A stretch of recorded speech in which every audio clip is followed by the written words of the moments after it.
Et donc, je vais enchaîner avec Tiffaine Duchesnois, que l'on accueille ici. Désolée, avec un petit peu de retard. C'est ce qu'on appelle les joies du direct.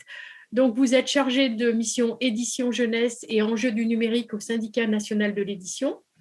Vous connaissez bien la question de l'accessibilité des livres numériques et aujourd'hui, vous venez nous parler de la rentrée littéraire accessible que le Syndicat national de l'édition organise depuis 2013 pour offrir aux personnes empêchées de lire la possibilité de découvrir en même temps que tout le monde des nouvelles publications sous la forme de livres adaptés.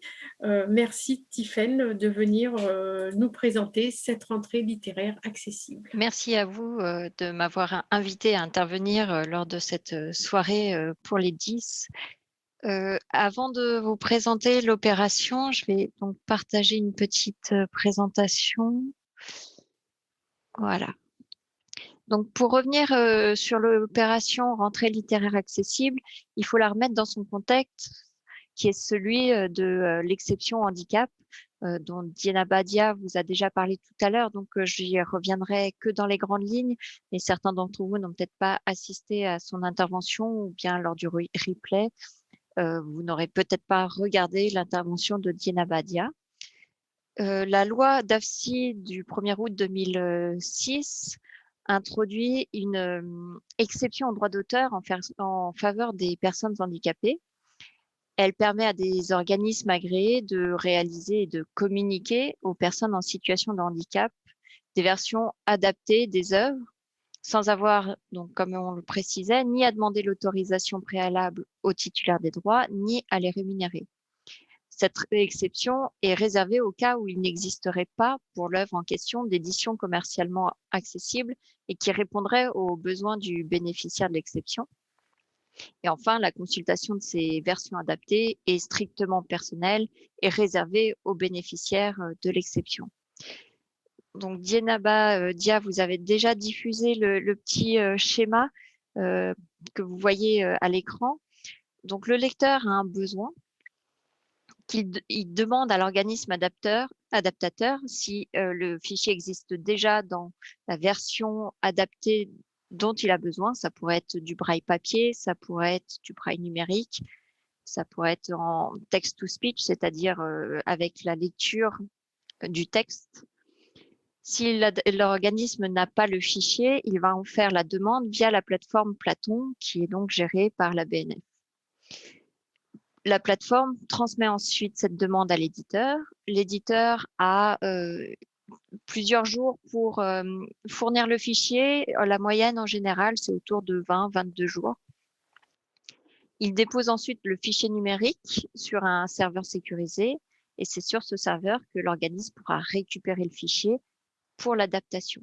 Donc, comme vous le voyez, même si ça fonctionne bien, il y a un certain temps entre la demande du lecteur, son besoin d'un livre qui existe déjà sur le marché et le moment où il le recevra dans une version qui lui est accessible.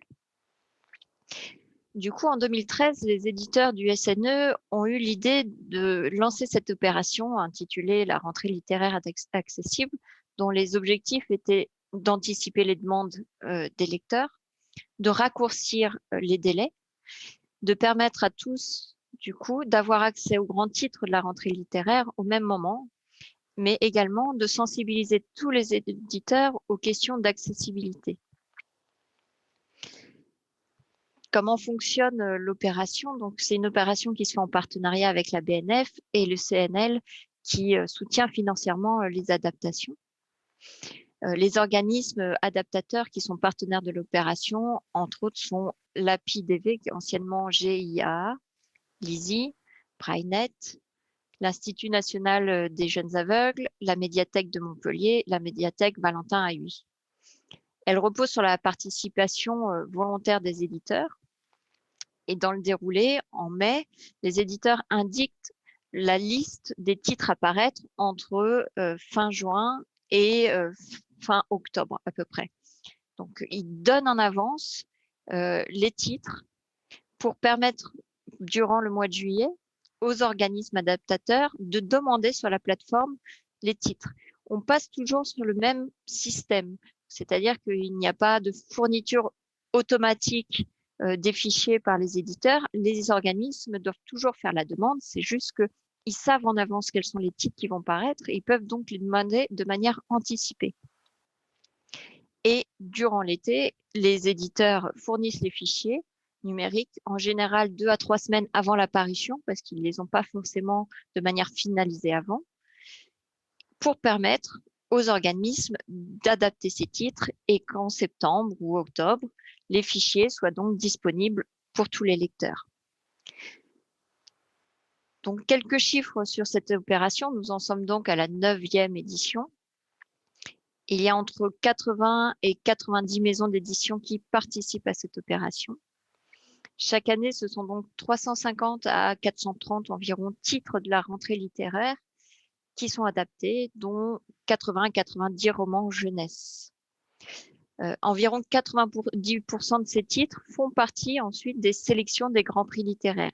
Donc, ce qui permet de pas avoir de déception de la part des lecteurs empêchés de lire, que ce soit aveugles ou 10, de ne pas pouvoir avoir accès à ces titres dont tout le monde parle dans la presse. Voilà, au moins, ils ont la possibilité d'y avoir accès. Au total, donc, depuis donc 9 ans, ce sont 2500 titres qui ont été adaptés de manière anticipée. Et qu'en est-il pour les lecteurs 10? Alors, pardon, excusez-moi. Donc, les associations adaptatrices qui participent à cette opération sont ouvertes aux 10. Par exemple, donc l'API-DV ou la médiathèque Valentin Huy. C'est-à-dire que toutes les personnes 10 qui le souhaitent peuvent s'inscrire à ces associations et donc bénéficier de ces titres adaptés. Et il faut savoir aussi que plus de 300 médiathèques actuellement proposent des collections qui sont adaptées par l'association Valentin Huy. Vous trouverez, je vous ai mis le lien pour trouver toute la liste de ces bibliothèques partenaires et voir si une se trouve à proximité de chez vous. Et enfin, toutes les informations dont je vous ai parlé sont disponibles sur le site du SNE, sur le lien également qui se trouve sur la présentation et que vous pourrez retrouver sur le site internet. Donc, il faut savoir que les éditeurs ont à cœur de travailler sur ces questions d'accessibilité qui déjà sont une obligation du fait de l'exception handicap et qui en plus d'ici 2025 deviendront encore plus obligatoires puisque tous les livres numériques devront être nativement accessibles pour ceux pour lesquels c'est possible de le faire. Voilà. Mais en attendant, on travaille activement à développer cette édition adaptée. Je vous remercie. Merci beaucoup, Tiffaine. Et du coup, s'il y a des adaptateurs, des organismes adaptés qui veulent rentrer dans ce projet-là, c'est possible? Tout à fait. Pour l'instant, on est parti avec quelques organismes volontaires, mais si d'autres souhaitent rejoindre le mouvement, c'est tout à fait envisageable. Et il y a un appui financier de la part du CNL, tout à fait, pour faire ces adaptations. Alors, il y a un dossier à remplir et des critères très particuliers, mais il y a une aide dédiée du CNL pour adapter ces titres. Donc, c'est une très bonne nouvelle hein, parce que bon, les malvoyants et les aveugles parlent de famine littéraire. Hein. Tout à l'heure, Laurette Usan nous a expliqué qu'il y avait 92% de la production littéraire qui n'était pas adaptée. Donc là, avoir d'un coup tous ces ouvrages adaptés, c'est assez formidable et c'est assez inouï, quoi. Donc, effectivement, merci pour cette information, ces bonnes nouvelles. Et toutes les informations seront sur le site de la FF10. Bonne soirée. Merci à vous aussi. Au revoir. Au revoir.